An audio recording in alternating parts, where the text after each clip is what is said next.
Hello, everyone, and welcome to the second Tinnitus Quest live public event. Our first public Q&A featured Dr. Hamid Jalilian a few weeks ago.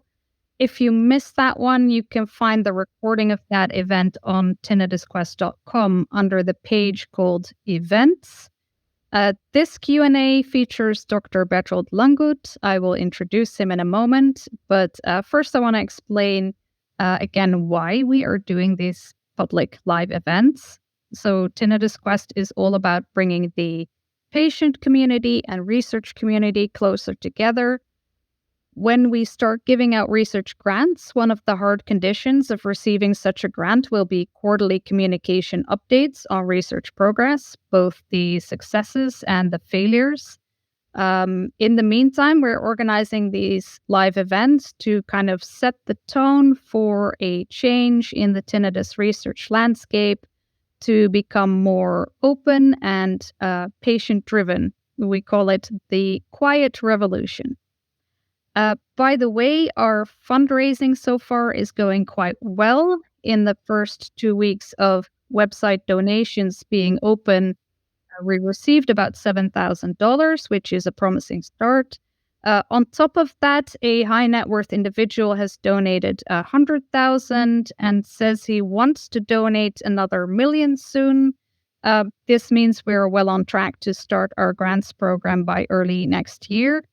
The framework for the grants program will be defined by our scientific board, and Dr. Lungut, who is with us today, is the head of our scientific board. So it's my great pleasure to introduce Dr. Bertold Lungut to you today. He is a professor in neurology and psychiatry at the University of Regensburg in Germany. Being interested in neuroplastic changes in the brain and realizing how bothersome tinnitus can be, he has devoted the past 20 years of his scientific and clinical career to helping tinnitus patients. Dr. Lungut is in charge of a large psychiatric department and a neuromodulation research unit. Bertold, welcome. I will kick us off by asking you a few general questions about yourself and your research interests. In the meantime, everyone who is on this call can leave questions in the Q&A box. I will be moderating the questions, so that means, I will remove any offensive or silly ones, but otherwise you're free to ask about anything.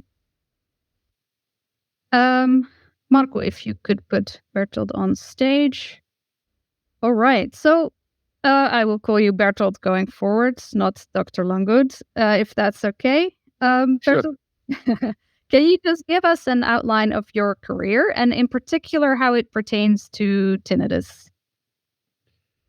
So I got involved in the tinnitus field many, many years ago. And as you mentioned, my interest is in neuroplasticity. So how can we induce changes in the brain and brain function as a therapy? And we do this in psychiatry by using brain stimulation techniques such as transcranial magnetic stimulation.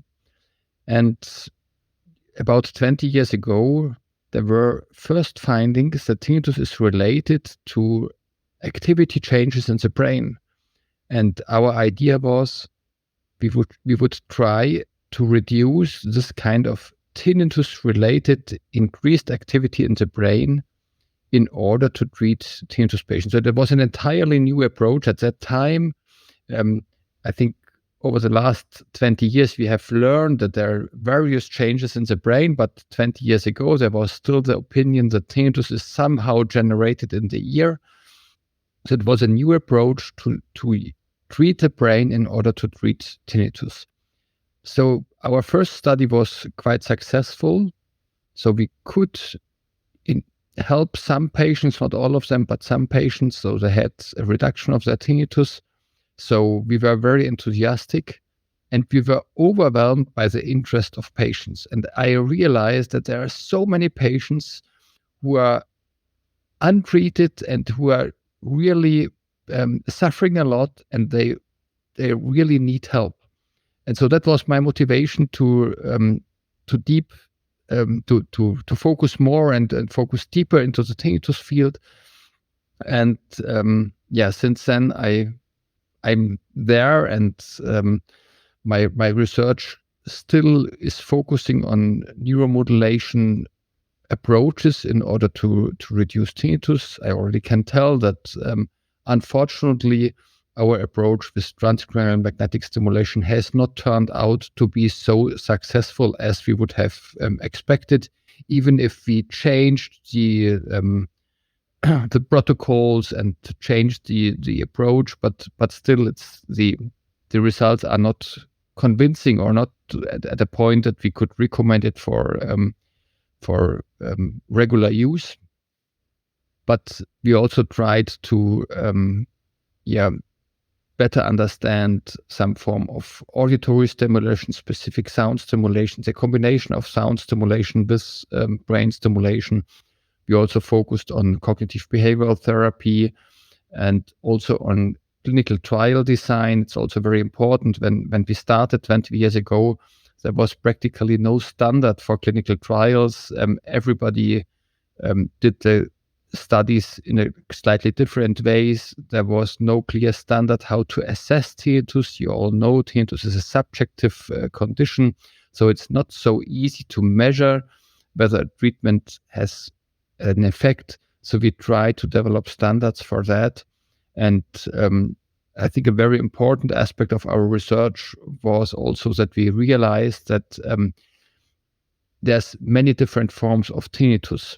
So already the way how people describe that tinnitus differs largely. Some have a noise somewhere in the head, others have a tone on the left side, others have a low frequency sound. So there's all kinds of different forms of tinnitus.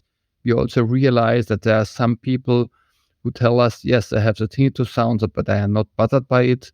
And then we have others who tell us the life has changed completely since they developed tinnitus, since the onset of their tinnitus. They cannot sleep anymore, they cannot concentrate, they cannot work anymore. So we realized that there's a large variability in tinnitus, and in order to better understand this variability, we tried to collect information from every single patient who came to our clinic and entered all this information in a database in order to identify potential subgroups of tinnitus, because I think we can learn from other fields in medicine. If you think about headache, only thanks to the fact that we differentiate between tension type headache and migraine, we were able to develop specific treatments, because a migraine treatment does not work for other types of headache. And I see the future in the tinnitus field in a similar way, that we try to treat tinnitus patients more specifically, but for that we have to identify relevant subtypes. And this, in order to achieve this, we developed this kind of database approach. And the goal is to better understand what are the different forms of tinnitus. Well, I think you already brought up a lot of topics that people wanted to ask about, such as subtyping and what causes tinnitus and how to treat it. So I think we'll get into a lot of those areas. But I just want to know first what this topic means to you personally, and why this is important to you. And I will also pull up this question that came up. Not that you can only care about tinnitus if you have it yourself, but maybe you can answer that one too. So I know that many of my colleagues got interested in the tinnitus field because they developed tinnitus themselves. Luckily, I'm not suffering from tinnitus. I perceive it sometimes shortly, but I'm not a tinnitus patient, not a tinnitus sufferer. And also nobody in my close family my father-in-law is suffering from tinnitus. Okay. But what made you then realize how severe the issue is or can be? So what I know about tinnitus, I learned it from patients. So when we started with our experimental study more than 20 years ago, and I was used from, I'm working as a psychiatrist. It was very difficult to motivate patients to get enrolled in studies and motivate them for treatment. And as soon as we offered a treatment for tinnitus, we had many patients that asked to participate. So I realized they are highly motivated to get some form of improvement. So I realized that they must suffer a lot. And from talking to these patients, I realized how bothersome it can be. And also I realized how lost these people are, because they told me they have no place to go. They were at the ENT, their hearing was tested. The ENT told them, your hearing is fine, or you have this kind of hearing loss, use a hearing aid, but this is what I can do for you. So they really had no place to go. So that from a clinical perspective, that was the motivation to establish a tinnitus clinic, and to try to offer the patients a multidisciplinary management. So we work together with the audiologist, the ENT, the physiotherapist, and we as psychiatrists, in order to cover the different, and also sometimes we involve the dentist, so to cover these different aspects. But I realized from patients coming to us and asking for help, how bothersome it is and how much help they need. And I also realized that there's a huge potential, because when I started in the tinnitus field, I was told from everybody, there's nothing that can be done, and there's also nothing that can be developed. And I thought, if tinnitus is related to some changes of brain activity, this is something that can be changed. We just have to find the right way to interfere with these activation changes in the brain. But it's not like stroke, where part of the brain is dead and we cannot, it's just gone.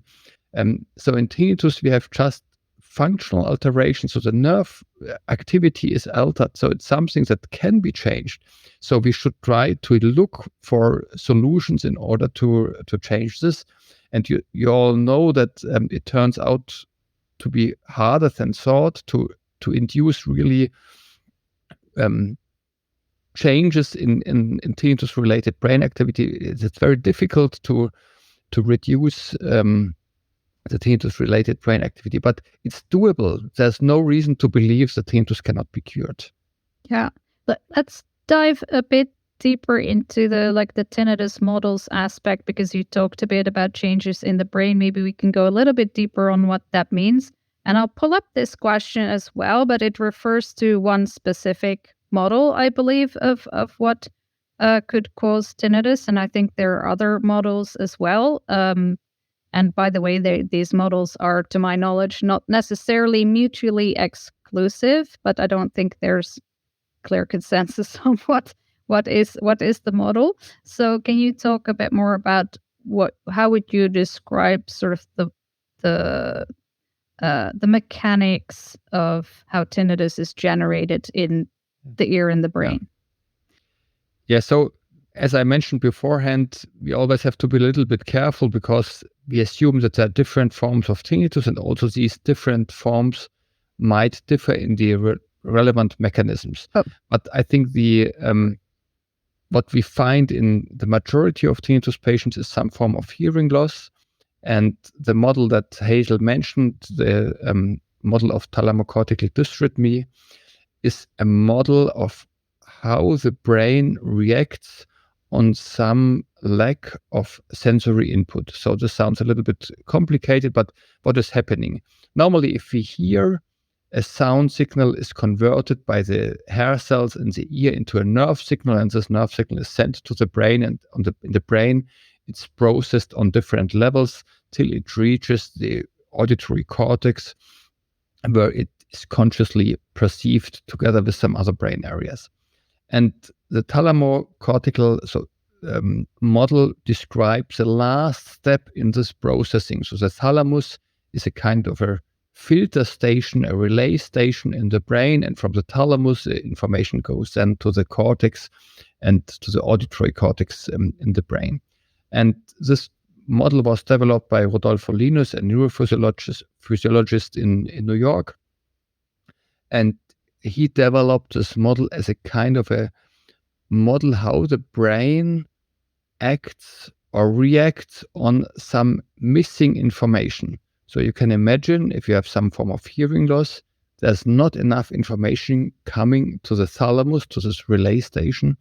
And there's, based on the properties of the nerve cells of the thalamus, there's a specific way how the thalamus acts on this and how this impacts the processing in the last stage of auditory processing.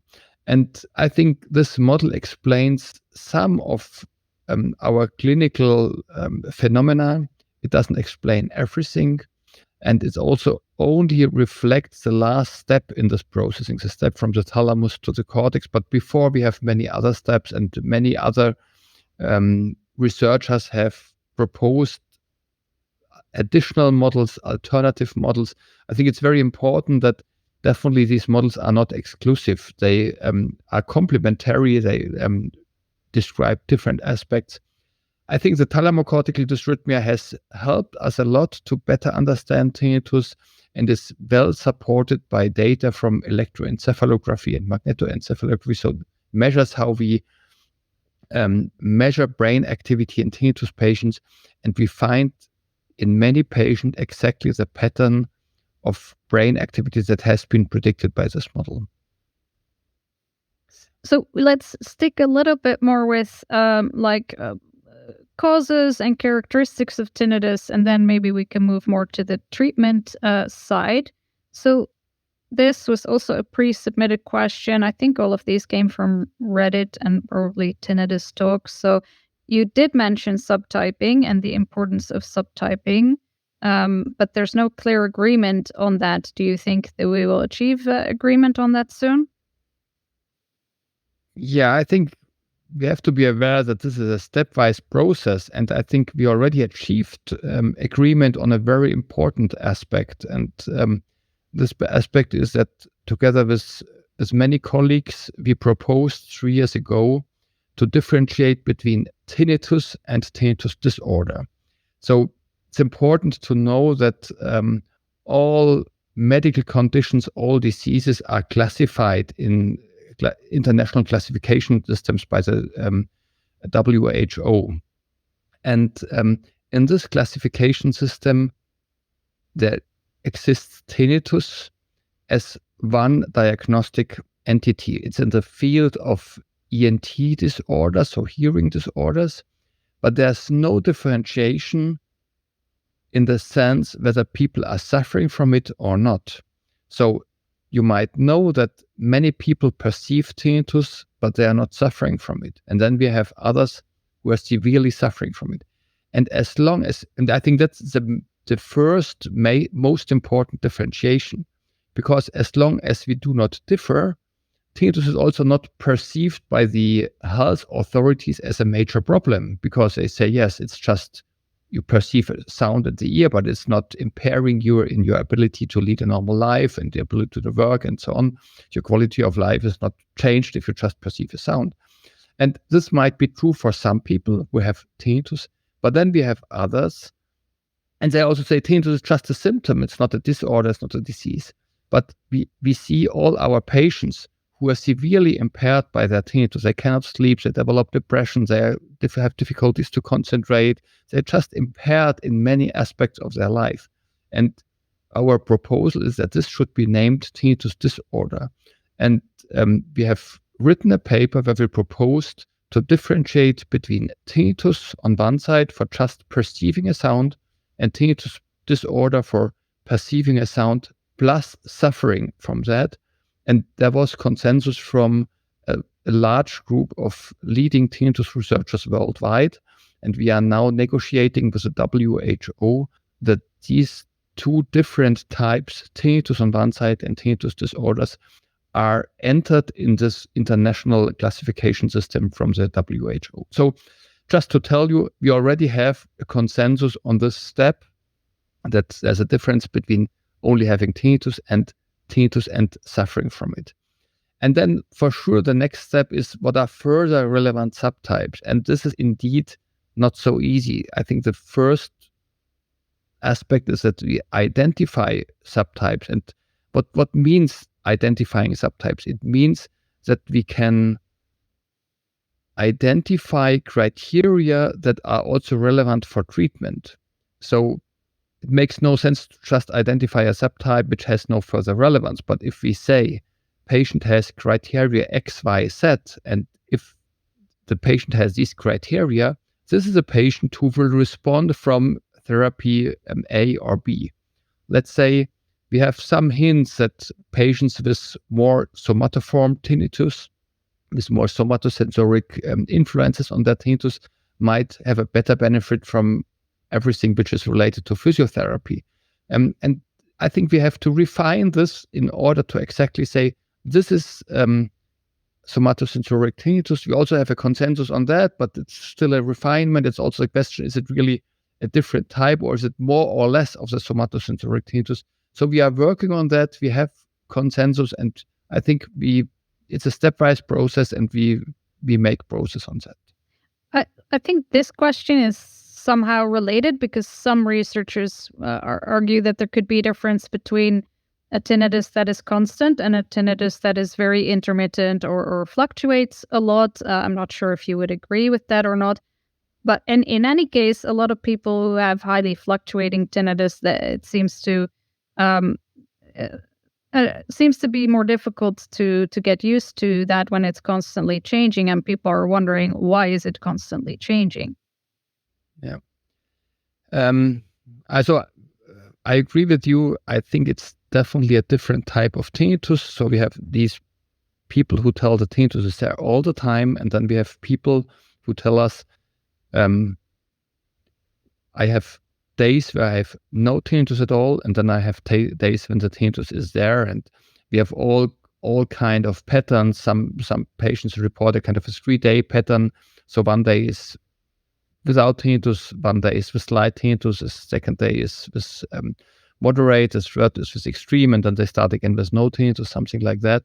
Or as mentioned here, somebody says, most of the days I have tinnitus, but there's some days where I have no tinnitus at all. And for sure, there must be a different mechanism in these patients, and we try to find this out. There's some idea that as this episodic character resembles a little bit the situation with migraine, where also people have headache on some days, but not on all days.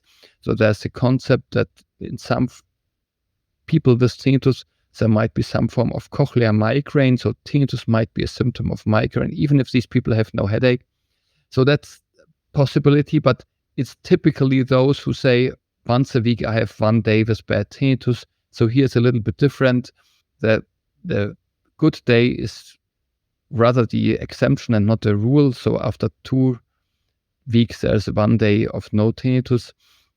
So we have not yet entirely understood what causes this, but for sure that's also a focus of research. We have done some studies where so colleagues have done that, investigated patients on the days with no tinnitus. They did an EEG scan, and then on days with tinnitus, in order to find out the difference, because for sure we assume that somewhere there must be a switch, and if we identify the You would switch, think so, right? It goes on and off. Yeah. And so for sure that's an approach to identify this switch, and if we would find it, we could try to manipulate it and so modify the switch or target the switch with some medication or something else, in order to increase the number of good days and decrease the number of bad days. Yeah. But I think it's a very, very interesting form of tinnitus, and we try to better understand it. So another modifier that a lot of people report is diet, but from what I know and also data I've seen, it just varies a lot from person to person, and it's hard to spot really a general rule there in terms of what to avoid and such. What's your opinion of that? Yeah, I would completely agree that so large studies have not shown conclusive results that we could say try to avoid coffee or something like that. For sure, in the individual case, it might be different. And if you perceive that salt, sugar, caffeine, nicotine, alcohol, whatsoever, has a negative effect of your tinnitus, I think it's for sure recommendable to try to avoid these aspects. On the other hand, concerning salt, you also need some salt, you need some sweets. But I think at the moment we have no data that would recommend a general diet or so. Based on individual experience, if you make the experience that something is not good for you, I think it's reasonable to avoid it. But in general, because we sometimes see tinnitus patients who follow all kinds of diets, and they are angry about their tinnitus at every meal because they say, because of tinnitus, I cannot eat this and that. And I think that makes the situation even worse. So you should not be angry about your tinnitus. You should try to enjoy life as much as possible, even with the tinnitus. So don't reduce your quality of life if this is without any beneficial effect on your tinnitus. Yeah, because if you enjoy having a beer every now and then, it's not going to do anything bad to your tinnitus long term, right? So if you enjoy that, then you should enjoy it. Let's maybe move a bit more to the treatment side of things. And I'll just start with the very big question. And a few people came up with questions like this. What is your approach to curing tinnitus? And then there was another one, a bit more provocative. If you had to decide right now where to put 50 million for research, where would you put it? So I'll let you tackle those in however you like. Yeah, I start with the first one because I think it's important, and that's exactly the reason why we established the multidisciplinary clinical tinnitus clinic. I think we have not the number one treatment which fits for everybody, and so the situation is that we can help almost every patient, but we have to try to individualize treatment. So what I always ask the patients is, what bothers you most about your tinnitus? And if somebody tells me it's the difficulty to fall asleep, I try to focus on this aspect with whatever we can do, like specific cognitive behavioral therapy for sleeplessness, or with some medications that might help to fall asleep. So I think it's very important to focus on the individual and looking what bothers the individual and also what are the factors that contribute to the tinnitus in the individual. So, for example, if somebody developed tinnitus following a whiplash injury, so we try to focus on neck muscle treatment with physiotherapy, something like that. If somebody has severe hearing loss, for sure we try to compensate for the hearing loss. If somebody struggles with habituation to tinnitus, we recommend cognitive behavioral therapy in order to develop strategies to do so. So I think it's at the moment there's not the one treatment which is good for everybody. It really depends on the individual, and we try to tailor the treatment to the individual need. The second question was a more difficult one. If you had to decide, if you have 50 million euros or dollars, and where would you put them? I struggle with this question for 20 years now. I very early, when I focused on tinnitus, I got in contact with patients, with wealthy patients, and who was willing to support tinnitus research. And at the end, we founded together the Tinnitus Research Initiative, and he asked me exactly this question, where to put the money. And to be honest, I think we are not yet at a point that we can say this is the most promising strategy. So at the moment, I would put it in many different baskets. So I think we have many research areas that are worth to follow, and I think the best strategy is really focusing on these aspects. So I think one aspect is to improve treatments that already exist. That means maybe more individualizing cognitive behavioral therapy, because there's different forms of cognitive behavioral therapy, and different aspects might be most beneficial for specific patients. I think it's useful to develop more tailored physiotherapy. I think also concerning sound therapy, the data from clinical trials are not very good, but there might be specific subgroups that benefit. And for sure, but I might be biased, I still think that brain stimulation is a very useful approach. And I also think that we should focus much more on combination treatments. So my friend and colleague Dirk de Ridder always brings the example of AIDS treatment. When the first medications for AIDS were developed, they had a low efficacy, and over time, more and more different medications were developed, and applying them together makes them highly efficient.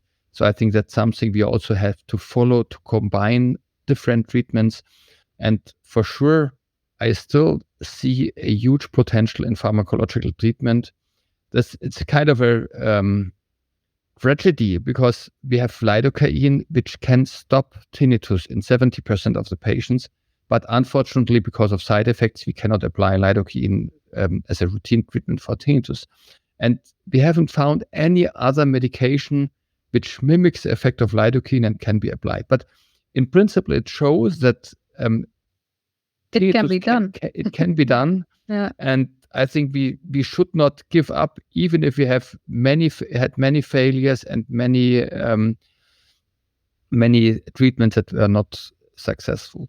But we also have to be aware about the amount of resources that are needed in order to develop a drug. So 50 million are by far not enough. So I think also that's an important aspect, that we have to attract the industry, because these amounts of money that are needed in order to test a drug for tinnitus, they have to come from the industry. And we have to do our homework in order to demonstrate them that we would be able to identify, to perform clinical trials that would help to identify the potential of a drug for tinnitus. So I think that's something that only can work in close collaboration with the pharmaceutical industry, and we have to do our part. I think that's an important distinction, because what we're trying to do with Tinnitus Quest is we find the new experimental approach that seems to work. And that by itself doesn't necessarily cost so much money. But once you have that, there's a whole process to get it to the market where people can actually buy it. There's a development, production, regulations to comply with. There's commercial aspects like pricing and distribution and all of those things. So all of that is where the big investments come, and you need industry to sort of come in there. Well, what we're trying to do here is to identify, what works so that it can be picked up by other parties. I want to get deeper into, you said brain stimulation, probably promising combination of treatments. I want to get deeper into all of that. But for a moment, I just want to jump back to this tinnitus disorder question, because this is, to be honest, something that has also come to my mind when I read the tinnitus disorder paper, that it kind of raises the impression that you only want to reduce the suffering, which kind of implies, CBT type treatments and things like that. Whereas what we should be trying to do is to silence the sound. So I wonder, from a scientific perspective, in terms of curing tinnitus, how valuable is that distinction, tinnitus and versus tinnitus disorder? Does it actually help us cure the condition? So it's a very good question, and my answer would be yes and no. Yes, I agree. Our scientific focus should definitely be to silence the sound. And I'm convinced that this is possible. Anecdote, I have a long-term bet with Pavel Yastrebov. He says it's not possible, right? Yeah. Yeah, he says it's impossible. So it's a part of our auditory processing, so it's impossible to silence the sound. I'm convinced that it's possible, and we have a long-term bet. So every year we meet at a tinnitus conference. As long as we have, we are not managing to silence the tinnitus, I have to pay a beer, or the beer for both of us. Oh, it's only a beer, okay. Every year beer for both of us. So the last 20 years I was paying the beer. So we are not yet at the place that we can say we can reliable silence the sound. But I'm convinced that in principle it's possible. And I agree that that should be the focus of our research. On the other hand, I think we should not neglect the possibilities that we have at the moment. And I think reducing suffering is an important aspect, especially as long as we are not able to silence the sound. And I think also we have to be aware that indeed many people who perceive tinnitus and are not suffering from it. So I think it's also, I'm still convinced that it's definitely a different form of tinnitus, which is differently coded in the brain. But we also see some people who had suffered a lot from their tinnitus and they come to a level that they still perceive the sound, are not suffering anymore, or the amount of suffering is much lower. So I think it's a kind of a plan B. If plan A is not available or not yet available, we should not disregard plan B. But I agree with you, the focus of our research should definitely be to silence the sound. But I think the second goal is also a valuable goal. Yeah, makes sense. So, okay, let's get into specific treatments. And I think we have to start with Lenire. There were a lot of questions about Lenire. I'll try to get through some of them at least. I think the reason people are asking about this is because you were involved in, I think, not all the trials. The first trial, maybe you can give us the background again. But what people mostly want to know is what's your opinion on the efficacy of this device? Yeah. No, first of all, I think it's important that I also disclose that I'm working together with Lenire. I'm so a member of the scientific advisory board of Lenire, and I also have been involved in one of the clinical trials. So at our site, we have included patients who received Lenire treatment. Apart from that, I have no clinical experience with Lenire, so we never sold the device to patients. I have only the experience from this clinical trial. And but what I can say is that result of the clinical trials of Lenire are, in my opinion, very impressive. I have to say that this judgment is in comparison to other treatments that have been tested in comparable clinical trials. So with Lenire, we see in average a much better improvement compared to other treatments that have been tested, including cognitive behavioral therapy, on the amount of tinnitus suffering. So I think we have at the moment no results with respect that the loudness of the tinnitus goes down or that patients are cured from their tinnitus, but the results on the amount of tinnitus suffering of Lenire are quite impressive. And I think it's also important, there are now 3 high-quality trials of Lenire, and there are some real-world data, and all these data are very similar. So the results are in a similar range. But for sure, even so the reference is quite low because all the other tinnitus treatments are not super treatments. But compared to the other, Lenire results look good. But this means that there are also in the Lenire trials many patients who have no benefit from treatment, but we have, in average, a quite impressive improvement.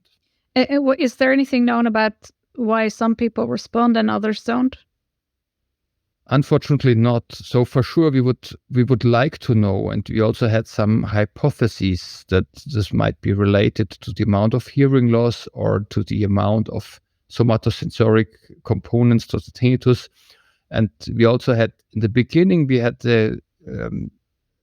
some hint that it might be related to comorbid hyperacusis, but all this has not turned out as a reliable predictor. So at the moment, we cannot predict which patients might have the best benefit with Lenire. One of the criticisms that often comes up with regard to Lenire is that there was no placebo control. And Also, it's often compared to the device that Susan Shore is working on because it's also bimodal stimulation, right? So maybe you can kind of tackle both of those things, like the placebo aspect, but also in general, because I think someone else did ask directly how it compares to Susan Shore's device. So if you could tackle both of those. Yeah. So I think the two approaches are in principle comparable and similar in the sense that in both cases, auditory stimulation is combined with some electrical stimulation, which is applied to the tongue in the Lanier's device and to the face or to the neck area in the approach of Susan Shore. And there's also some difference in the direct in the pattern and in the type of sound and of the electrical stimulus, and also in the time interval between the sound and the electrical stimulus.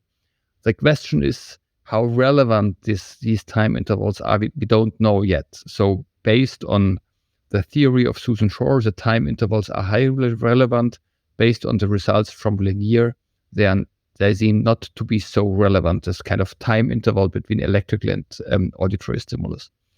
So concerning the ability to test such a trial in such an approach in a double-blind controlled trial, this refers to all forms of clinical trials. So for sure, you can formally perform a double-blind trial. You also can perform a double-blind trial. This medication, this cognitive behavioral therapy.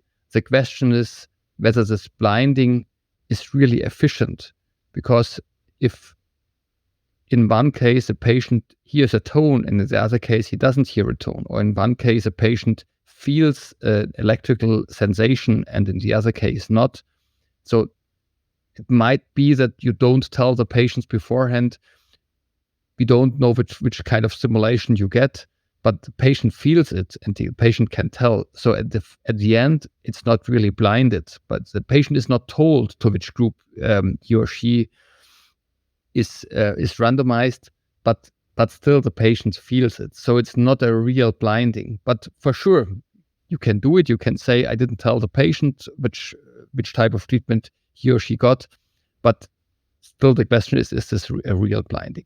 So therefore, it's a certain challenge to develop a good design in order to identify the exact value of such a treatment. And for Lanier, the solution or the approach that was chosen, and this was chosen based on guidance from the FDA, from the agency in the US that decides whether a treatment is approved or not.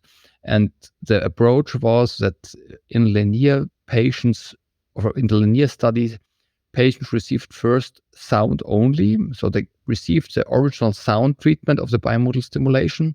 And after 6 weeks, they received in addition the electrical stimulation.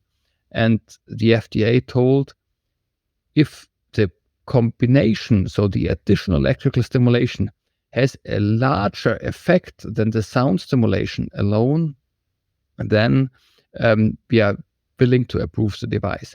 And this was the case in the study. So sound had an effect, so patients improved. But when the sound was then combined with the tongue stimulation, there was an even larger additional effect on the sound, in addition to the sound stimulation. And so this convinced the FDA. But I think that we can discuss ours, which approach is the best one to prove the efficacy of such a device. I think it has to be clear that so the trial design always depends on the question. And for sure, I can formally perform a double-blind controlled trial, but it's not blind anymore if the participant immediately can tell the difference. The difference. Yeah. But in general, what did you think of the results of her studies? I think they are they are very promising. What probably is the question: are the results better or worse than the results from Linear? And this is very difficult to tell because it's almost impossible to compare results across studies because the amount of effects always depends also on the patient sample, how were these patients recruited. The first study of Susan Shore was a crossover study, which is also kind of a different situation because it's always difficult how to deal with long-term effects because it's typically so that patients for a certain time have the real stimulations and they have the sham stimulation. And if you have long-term effects, they are carried over in the second phase. So I think the results of Susan Shore's trials are promising, but we still need large-scale studies. We also have to be aware that the number of participants of the trials of Susan Shore are still much lower than the numbers from Linear trials. But yeah, I really would hope that we have positive results and promising or good results from the further trials of Susan Shore. Let's move on to some other potential treatments. So someone mentioned your psychedelic therapy, your opinion on that, and then just going to pull up a few things so you can respond to what you think is interesting. Neurofeedback as well. Well, let's start with those two, and then I'll pull up a few more. Yeah, so the idea to use psychedelics for tinnitus has been tested. So there has been a pilot study from New Zealand that tested ecstasy and MDMA on tinnitus. You can imagine that it's difficult to get approval from the regulatory authorities, and therefore it has to be tested with a low dose. And with this low dose, there was no beneficial effect on tinnitus. So probably a higher dose is needed. And as also mentioned in the question, it's assumed that the psychedelic agent alone might not be enough, that you have to combine the psychedelic agent with some form of behavioral intervention. So that's also what we see in the treatment of PTSD, where psychotherapy can be, or psychotherapeutic effects can be enhanced by psychedelics, by MDMA. So I think it's an interesting approach, and it goes a little bit in the direction what I mentioned at the beginning, that we really have to focus on combination treatment. Yeah, so that's combine different approaches. Yeah, that's you referred to Dirk de Ridder already, and the idea of combination treatments. Okay, so and the neurofeedback one, do you have? I'm happy to comment on that. I agree with his approach to combine different treatments. I'm not so sure whether the term war on tinnitus is the best way to describe what we should do. But I think that's a little bit a philosophical question. I don't think that we can eliminate the tinnitus in the sense that we can cut it out or that can we stop it, because everything in the brain is regulated. So I think we have to find a way to help the brain that the tinnitus fades out, that it's disappears slowly. I think that's rather, because whenever we do something abruptly and we stop it, I would expect that there's some kind of reaction of the brain that it might start again, something like that. So therefore, I'm a little bit. So I think we have to help that the tinnitus just disappears over time. So that would be my right. So instead scenario. Of war, it would be, I don't know, fade out or something. So yeah, I know you know a lot about CBT, mainly well, because you have a background in psychiatry, but also I think you were I think the main researcher on the metas, the latest and biggest meta study that was done on looking at all the evidence basically. So I think this is an interesting question, whether it's just a kind of behavioral therapy, or could it actually drive plastic changes in the brain? Yeah, so I'm sure that it drives plastic changes, and I think we have to be aware whatever we do drives plastic changes. So Right. so all our brains are different after this webinar. Hopefully we have learned something, and we keep something in mind. So something is different in the brain. So whatever we do drives neuroplasticity. So therefore also CBT drives neuroplasticity. We know it from many studies of where psychotherapy was combined with neuroimaging. And if you learn something, if you develop a new strategy to deal with something, you can find changes in brain activity, brain connectivity, especially.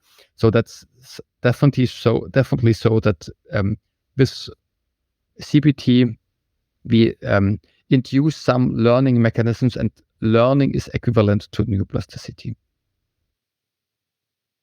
Okay, I think that's actually an important qualification, that any intervention will drive plastic changes in the brain. Okay. Let's talk a bit about medication. So someone asked if you would typically prescribe various psychiatric medications, and specifically mentions clomipramine. But I think there are many others, benzodiazepines and many things that are often prescribed. What is your opinion on that? Yeah, so the first part, do we prescribe any psychiatric medications for tinnitus or hyperacusis? Primarily, we prescribe medications for comorbidities. So if somebody has tinnitus and insomnia, tinnitus and depression, tinnitus and anxiety, then we offer the patients a pharmacological treatment for these comorbidities. I think clomipramine is definitely a very interesting aspect. We also have learned from patients that reported beneficial effects of clomipramine for hyperacusis, and we offer it also to patients. And I think there's also some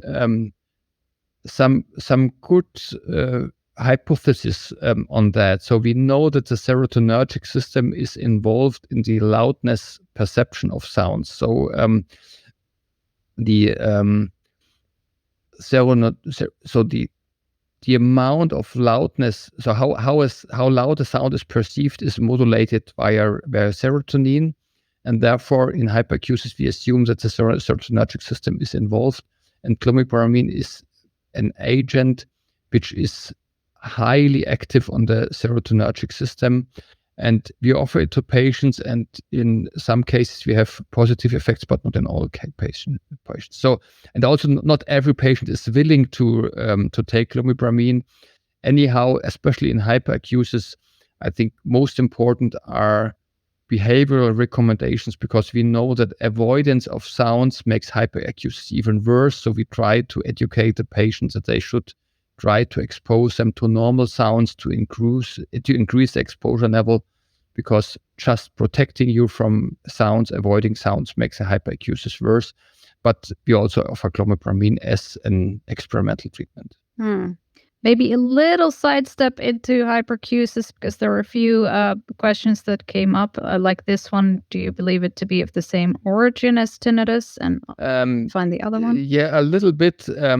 So I think that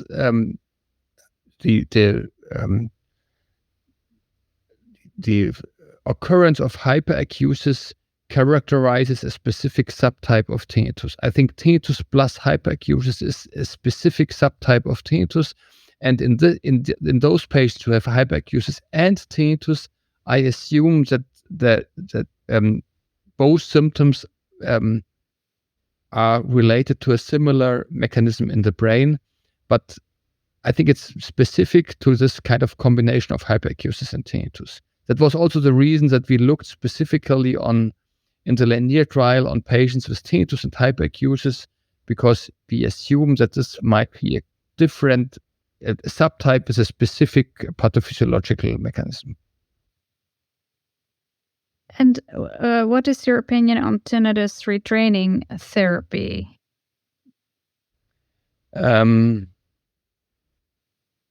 Yeah, so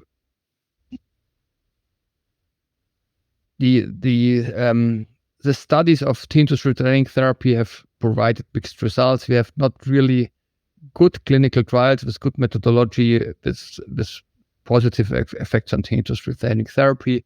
And also, there's many different treatments that are offered under the label of tinnitus retraining therapy. So people have tried to identify the effect of the different parts of tinnitus retraining therapy, because in principle it's a combination of counseling and sound treatment, and sound treatment then depends whether people with hearing loss should get a hearing aid, and without hearing loss they should be a noiser, a masker. And I think we have quite good evidence for the efficacy of hearing aids for tinnitus patients with hearing loss. We have no good efficacy for the use of noise generators, of maskers, and altogether some form of counseling is definitely helpful. And I think then there's many discussions which type of counseling are most helpful, the type of counseling that is performed within tinnitus retaining therapy or other types of counseling. So we cannot tell this.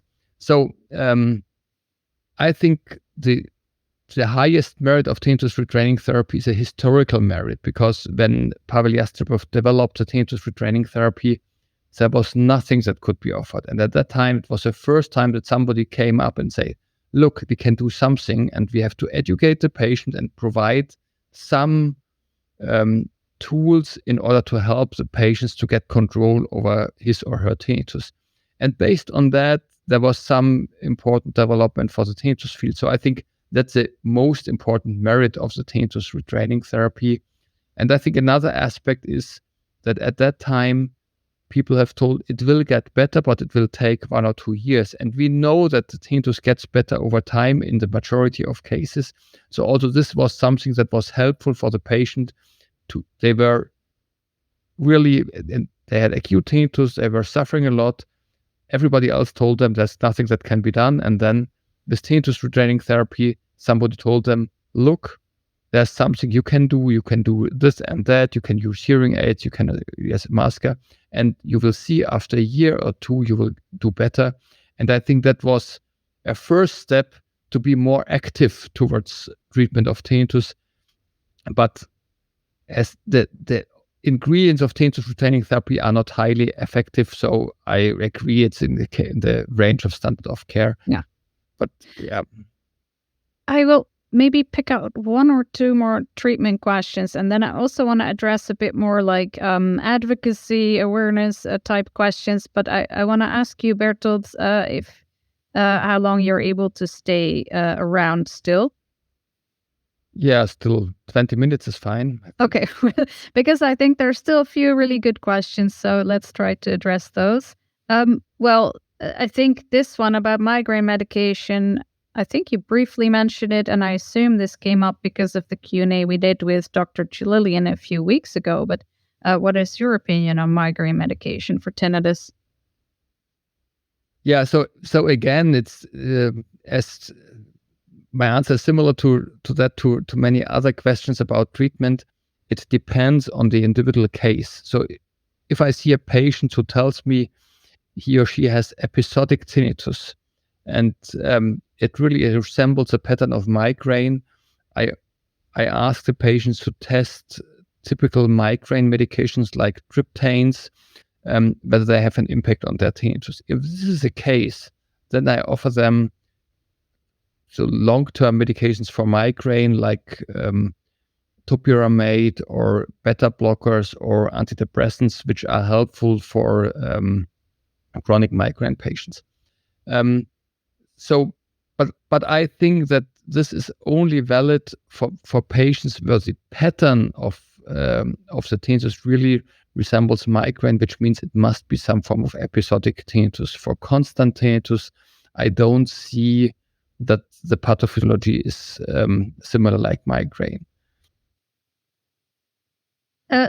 Okay, a few more like drug-related questions. So there have been some, I mean, we just talked about the importance of industry investing in bringing treatments to market. Unfortunately, the the few times that this has happened, it has also failed.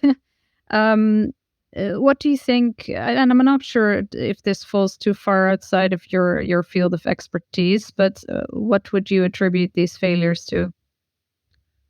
Um, so, to be honest, I really think that the drugs did not work. So, for example, for the autophony, so the out 00063, there was even the case that the patients who got the drug were worse than those who got the placebo treatment. And so I really think that it was not a lack of objective measure, but I really think that the drugs did not work, because if it may, so we have some possibilities to reliable measure the amount of tinnitus suffering and the amount of distress. I think we are not happy with our questionnaires. For sure, we would love to have objective measures of tinnitus, but still we have good questionnaires, and I think they are reliable. And I'm convinced that if we have an intervention that works and we have a study with enough participants, we would detect such a positive effect. Or in other words, if we do not detect it in a clinical trial, the effect is so small that it's also not relevant for clinical treatment. So for these reasons, I think that all these drugs just did not work. All right. It looks like my video is stuck, by the way. I'm just going to refresh the page, and I'll be back in 1 minute. We will have to cut this bit out of the recording.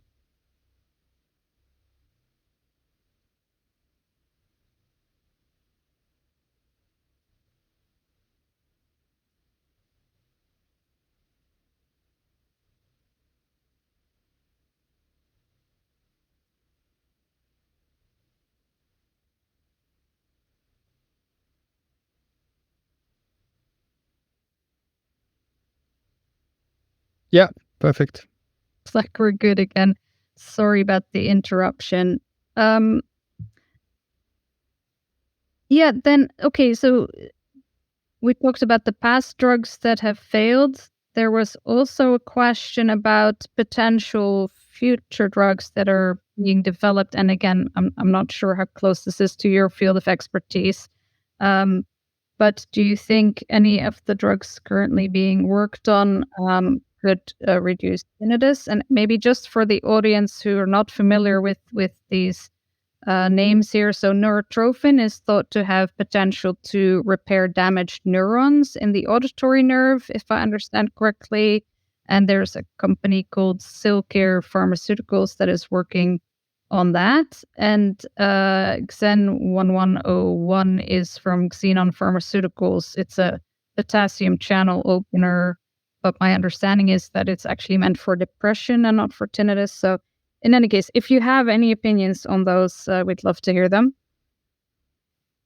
So my answer is yes, I hope. No, I really don't know, but I think it's very important that these candidates are also tested for tinnitus. So I'm convinced that if there's a drug that restores hearing, that this will have a beneficial effect on tinnitus. I think we know it from cochlear implants. If you can restore hearing, we can expect that this will also improve tinnitus, at least in those patients where it restores hearing, not in the others. And for the potassium channel agents, I also see a high potential, but yeah, I'm not a prophet, but I would hope that I'm very happy that they are tested for tinnitus. Absolutely.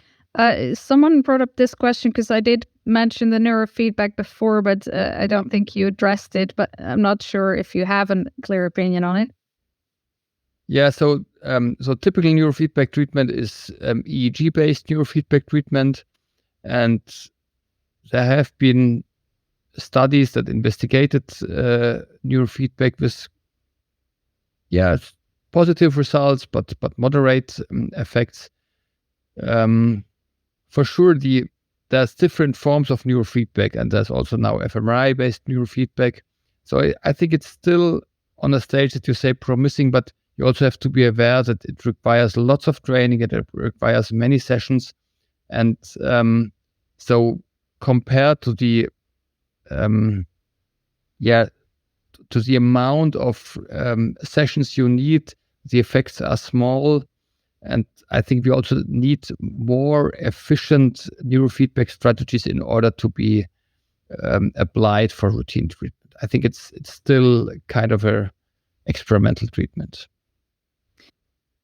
Maybe it's good to also briefly address, because you talked about somatic tinnitus as it's one of the things you also address in your clinic. And this person, I mean, this seems like clearly a case of some somatic influence on the tinnitus. Can you enlighten this person as to why some type of adjustment could reduce their noise? Yeah, so I have to explain a little bit more.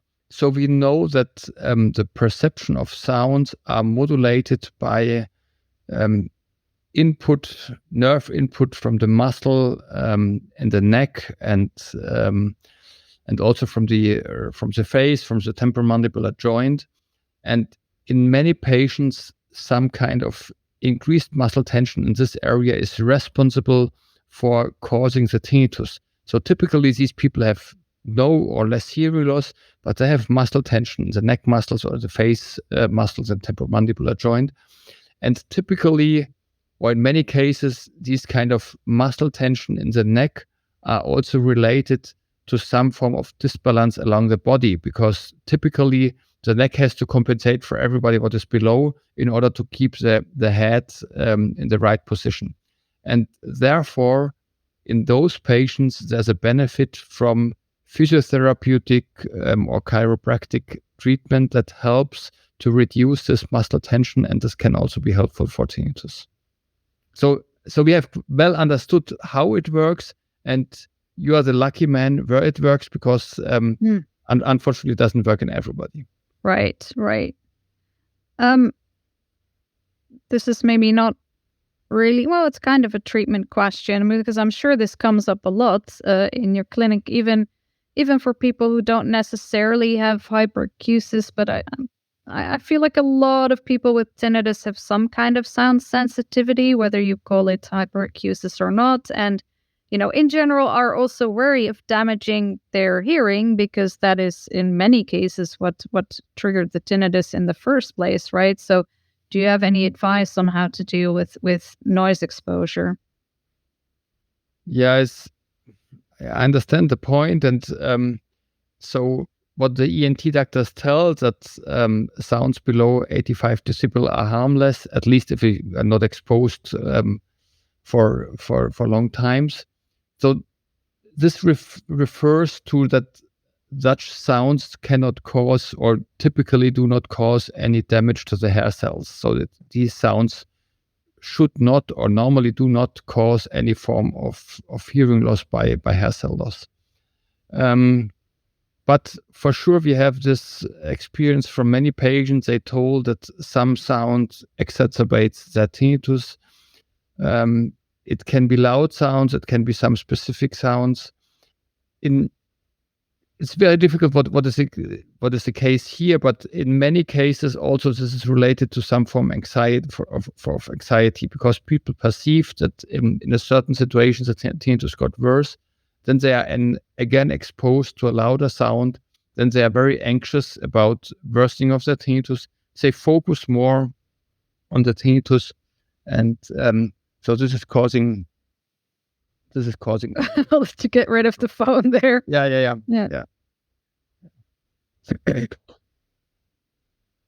So that's the situation. So I think in this case, the worsening of the tinnitus is not related to some kind of hair cell damage, but to some other factors, and anxiety can be one of these factors. That being anxious about a worsening can cause worsening of the tinnitus by some kind of attention shift, but there also can be other mechanisms that are not entirely understood. Right.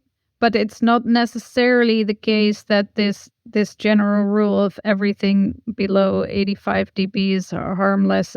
That's maybe too generalist to put it that way. Yeah, I also think so, because we know that also the damage can add up over time, and for sure, I would be a little bit more careful in these cases, because I think this comes from measurements that most of this comes from animal experience. But if you have a completely healthy ear and you have a short exposure to such a noise, typically you do not cause any damage. But if for one or another reason you have already some damage in the ear, then some kind of sound that's lower than 85 decibel might cause some problems. But I think it's also very useful to trust your experience and to be a little bit careful. I also have said before, you have to balance it out, because if you avoid any sound, the whole hearing system becomes more sensitive, and this increases hyperacusis and can also increase tinnitus. Yeah. So balanced approach. Well, let's end on a couple of questions that are more around, let's say, organizational aspects and awareness raising. I'll bring this one up first, because I think a lot of people are a bit confused about Tinnitus Research Initiative versus Tinnitus Quest. What does the TRI do these days? Why is Tinnitus Quest better? We will have to see if it's better. We hope to achieve great things, but yeah, can you tell a bit more about TRI, what it's doing these days? Yeah, so the Tinnitus Research Initiative is existing and is just something different than the Tinnitus Quest. So I think it's two different things. So Tinnitus Research Initiative exists for 18 years now, and it's a network of tinnitus researchers worldwide. And the Tinnitus Research Initiative is active in various areas. The most important activity is organizing an international tinnitus conference every year. So that was in Vancouver this year and will be in Seoul in South Korea next year. In addition, there are online seminars for clinicians and researchers worldwide. There are some activities also with respect to lobbying for tinnitus at the WHO, what I mentioned beforehand, and establishing standards. The Tinnitus Research Initiative has been active in developing a textbook on tinnitus that came out in second edition now. So it's mainly an initiative from researchers for researchers in order to network and to exchange ideas and to further develop the tinnitus field, also creating networks in order to apply for funding together. And the Tinnitus Research Initiative is not providing any grants to anybody. There's no money involved. It's just trying to connect and exchange information and educate. And I think the Tinnitus Quest is a different approach, and the initiative comes from patients realizing that there's not enough research in the tinnitus field, and there's many people suffering from tinnitus. And the idea is to connect all these patients and make a change in the tinnitus field by collecting money, by supporting specific research projects, by having a very close interaction between researchers and patients in order to tell them what is happening with their money, and just using the large amount of tinnitus patients worldwide who are all suffering to connect them and to motivate them to make a change by engaging there. And I think we also know that there's also many wealthy people suffering from tinnitus. So for sure the goal is to motivate them to support tinnitus research. But there are also many, many people who are not wealthy but can give a little bit in order to make a change. And I think that's a very, very important and motivated initiative, which comes from tinnitus patients and mainly from the group of Hazel and Marco from Tinnitus Hub, who were already organizing this patients community via their online organization. Yeah, I think this question is also very interesting for Tinnitus Quest, because one of the things we hope to do is stimulates those promising young researchers and out of the box ideas and things like that. But from the outside, it kind of seems like the field is stagnant and no new people are joining. Is that really the case? I don't see it like that. I see many young researchers in the tinnitus field. They have not yet an established name because they are just starting or having published some papers. But I think we have many young, brilliant people in the field. And as we discussed before about the Tinnitus Research Initiative, we also have a group which is called Young TRI, where we connect young researchers. And especially in Europe, we have, I think, a very positive development. We had with the support of the European Union, we had 2 graduate schools for tinnitus where young researchers were supported for their thesis in the tinnitus field in different areas of the tinnitus field. So I think the field develops quite well, and we have good people for sure. In order to keep them in the tinnitus field, we have to offer them the possibility to work in the field, and we need projects where they can do their research.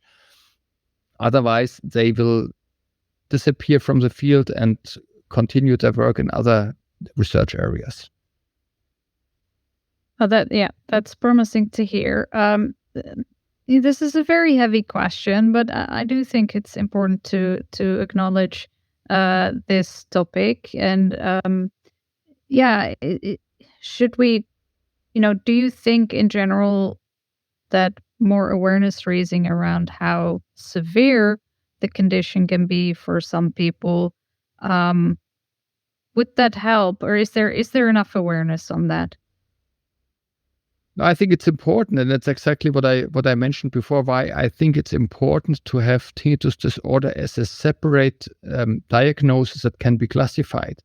Because as long as we don't have it, it's considered just as a symptom, and the amount of suffering is not mentioned, and it is not realized. So I think it's very important to raise awareness. And I think many of you might have made the experience that you tell somebody I'm suffering from tinnitus, and the other person says, "Oh, I also have it, but I'm not very much in trouble. Sometimes I can hear it, but most of the time I forget about it." So this is probably a completely different form of tinnitus, and so I think it's important to tell that's not the same, and that luckily there are patients who just hear it and it's okay, and they are not suffering from it, but there are others who are suffering from it. And I think it's important to raise awareness that tinnitus can be extremely debilitating. It is not just a symptom that you can easily ignore. Absolutely. Yeah. How can we as patients advocate? Well, that's part of what we're trying to do with Tinnitus Quest, of course. But how do you think patients could be involved? Yeah, so I think there's now also an important development that at least the money that comes from the state, from the European Union, so research money requires involvement of patients, and that's very important because at the end, whatever we do in research should have the goal to improve the life of the people who suffer from this disease and from this disorder. So it's important to involve patients, and involving patients not only as somebody who is mentioned on the grant, but also somebody who is providing ideas, who is providing data. And I think Tinnitus Hub is a wonderful example. So by the organization of tinnitus patients, Tinnitus Hub has the possibility to get information from many patients, and we have learned a lot from studies which Tinnitus Hub has initiated or where Tinnitus Hub has contributed, where we got feedback from thousands of patients. So these are samples that we almost never reach in our clinics. So it helps us to learn, and especially if we want to better understand tinnitus heterogeneity, we need large samples. So I think becoming involved in patient organizations and also contributing ideas to research, contributing own experiences, contributing own data is a very important aspect. And so therefore, I think it's important that the patients and the clinicians and the researchers work closely together in order to increase awareness, but also in order to improve the quality of research. And that's exactly what we want to do with Tinnitus Quest. Exactly. Yeah. So I know we're at time. We do unfortunately have questions that we couldn't address. Apologies to anyone whose question wasn't put up. You can always reach us at info@tinnitusquest.com. If you have very burning questions, we will try to still address them. I will warn you, I have an inbox of hundreds of emails there to work through, but we promise to get back to everyone individually. It may take some time. Bertolt, I want to first of all thank you so much. And secondly, do you have any concluding thoughts that you want to share with our audience? Maybe about the outlook for Tinnitus Quest, what we hope to achieve. Yes, I think I'm very confident that tinnitus can be cured. And I don't think that there will be one cure for everybody. I think there will be different treatments that have to be combined according to the individual situation. But I think we can get there. And I also think that up to now, tinnitus is ignored within the medical field and within the research field. It has improved over the last 20 years, but we are not yet on the level where we should be. And so definitely I see the potential. It makes no sense to collect money if we have no idea how we can improve the situation. But I think we have ideas, we have approaches, we have good people. And I think we also were quite successful to get public money, but we have to continue this way, and we have we need the involvement of patients. We need to work together, and then I think we have the chance to catch up and to get to a level where we should be, and which is also necessary in order to be successful and finding a cure. It just needs enough money, enough resources, and this is, I think, the bottleneck, and we have to work on that. I think that's very encouraging words to end on. So I want to thank you so much, Bertolt, for spending almost 90 minutes with our audience, and I want to thank the audience so much for submitting so many thought-provoking questions.